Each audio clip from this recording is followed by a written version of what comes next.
So yeah, this is Death After College. We're here at Bandit Taco in Washington, D.C. And I'm here with the one and only MrDarkchristian. Also known as Artist MDC. Artist MDC. Yeah. So yeah, I got some questions for you today to talk to you about your art, introduce it to everybody. I mean, you want to give a little bit of spiel about what you do, what you're about? So yeah, primarily I'm actually a filmmaker. That's my number one. So currently the name I'm working under is Crossroad Entertainment.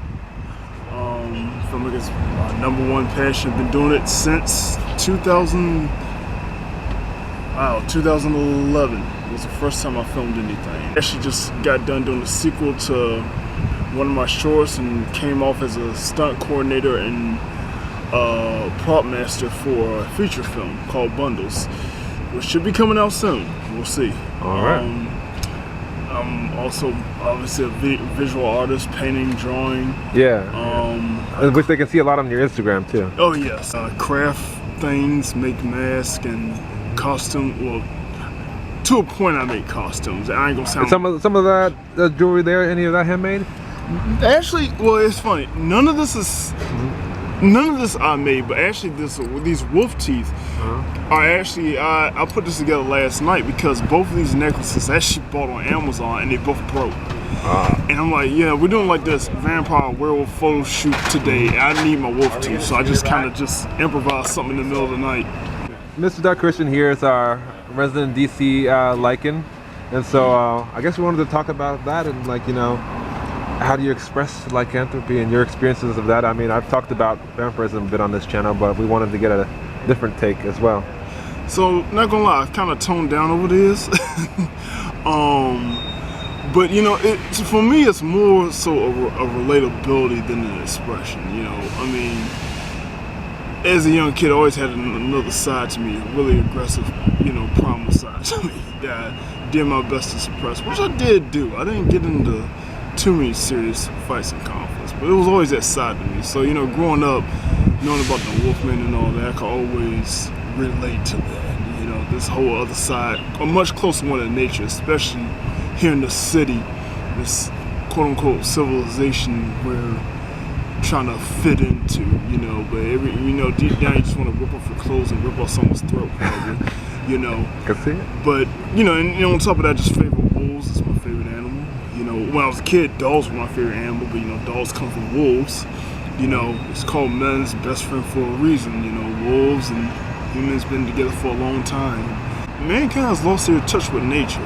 You know, like now wolves are often preyed upon versus companions, you know, nowadays. And, you know, especially I feel like there's definitely a need to return to nature, at least to some degree. I don't think, you know, the cities aren't going nowhere, you know, unless we let off the nukes or some shit, which, you know, dude. Might be close to that one. Yeah. But at the very least, we need a few more gardens and less electricity, I think, would be a lot helpful. So I like that. That's, you know, one way I express it. And I was always found them a bit more interesting, to be honest. And, you know, and don't get me wrong, I'm not hating on vampires. You know, one fact that's certain, they have the better movies. You know, that's a straight up fact. In fact,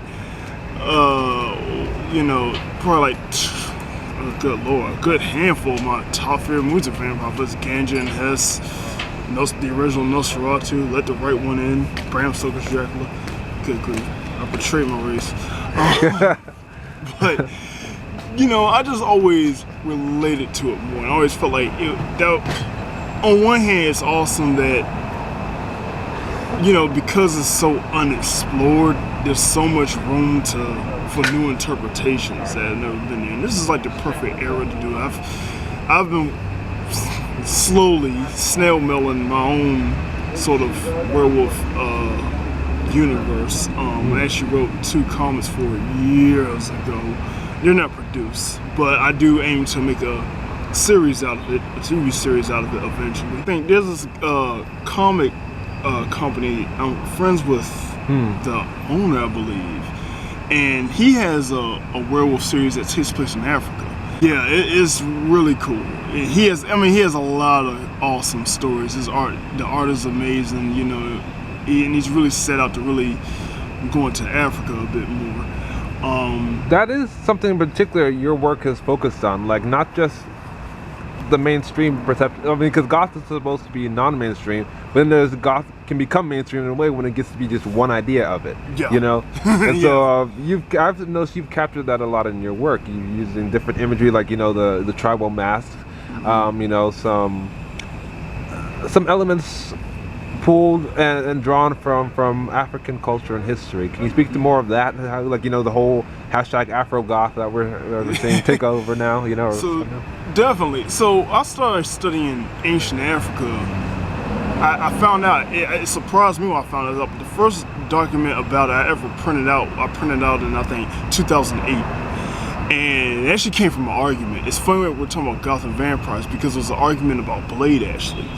Someone I knew, he said he didn't like Blade because he felt like black people didn't look right with a sword. I thought that was the most ignorant crap I ever heard, and I wanted to slap him. And for whatever reason, that just inspired me to look up African weapons. So I just looked up African weapons. I was like, hold up, we had iron? You know? Wait, we had castles? What? You know, people were very ignorant about Africa for, 500 years of reasons. But yeah, so I really dedicated a lot of my time and years toward, learning and exploring African history, and I've incorporated that in my art in various ways, both from a more inspired place to a more like historically accurate space. I mean, because that's literally a whole continent that has not really been talked about or noticed. And like I said, everyone knows why. I'm not gonna get into that, but I've really been adamant about that because it's just as interesting and deep as any history. I think all history should be explored equally, and the thing about it, like you're talking about, like goth subculture mainstream, the thing about it, there's some aspects of that are based around Africa. Every now and then you see some voodoo missing to the scene. It's like, well, that's African. Yeah. I mean, the entire goth genre, which is a descent from punk, which is a descent from rock and metal. All that's a descent from blues and black music. So it's not like it's just so outside of the whole realm, really. Any and all things can be goth when looked in the right lighting. So that's a good point. Yeah, like if you really get down to its history, a lot of things. Well, it would even get down to the human history. History where in does it itself go is back dark, to? and it's all in the past and in black and white and rotting in the ground. Often coming back to haunt us. I'll come back to haunt us. So yes, I'm definitely really about it just is, it's once I feel like I've learned enough. I mean, you're never gonna learn enough, but once I feel satisfied in African history and culture, I'm planning to go to Native America, because that's also unexplored, in a lot of ways. People have a very fetishized idea of what indigenous America was, I mean, they feel that way about history in general. That's the thing. I mean, people, even the most explored histories, people still get wrong. It was great things, it was terrible things, but at the end of the day, history is just a big gray area. It doesn't care about anyone's feelings.